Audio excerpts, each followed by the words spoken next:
everyone, and welcome into the Writers Roundtable. I'm Taylor Stern with Nick Eatman, Rob Phillips, and Brian Broaddus. They have finally finished week 1 of OTAs. We're all excited to see them get ready for the 2019 season, and everyone's ready to see what Dak Prescott is going to do next year. There's a lot on the line with the contract, but I want to ask you guys, looking at some of his new offensive weapons, who's going to be his go-to guy next year? Well, I'll start. I think the answer is Amari Cooper, and the reason why is he's probably going to get a new contract by the time that the season starts. And, you know, he'll start off and say, oh, it'll be these other guys. I'm spreading the ball around. I don't really care. But then the first game, Cooper gets 2 catches, let's say, and they spread the ball around. And then someone writes an article that says, wow, $18 million a year. It's $9 million per catch.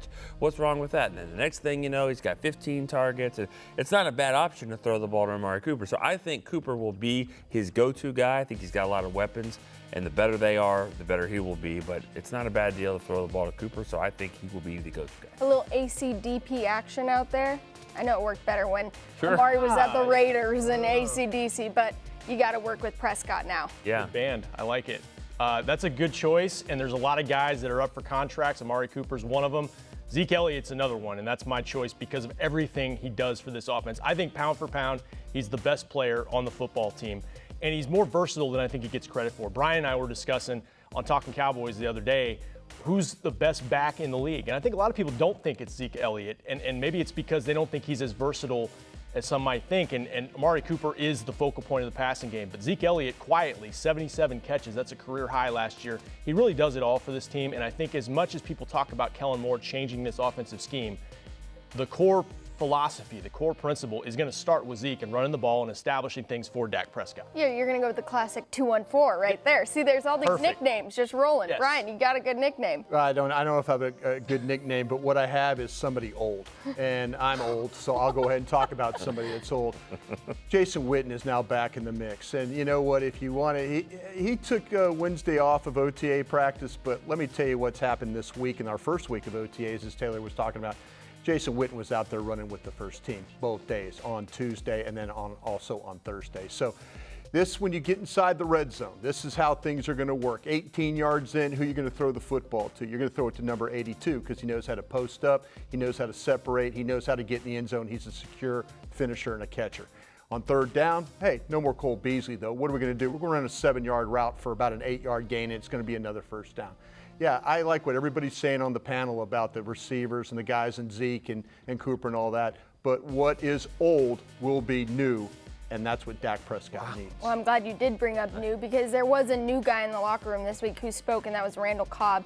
He said that he went up to Dak at the NFL Honors this year and was like, come get me. We were sitting near each other at the NFL Honors, and as I was walking by, I whispered to him, hey, come get me, man. Like, obviously, you know, nothing can happen with that. You know, it's way above me and him. But, you know, it's crazy how things turn out.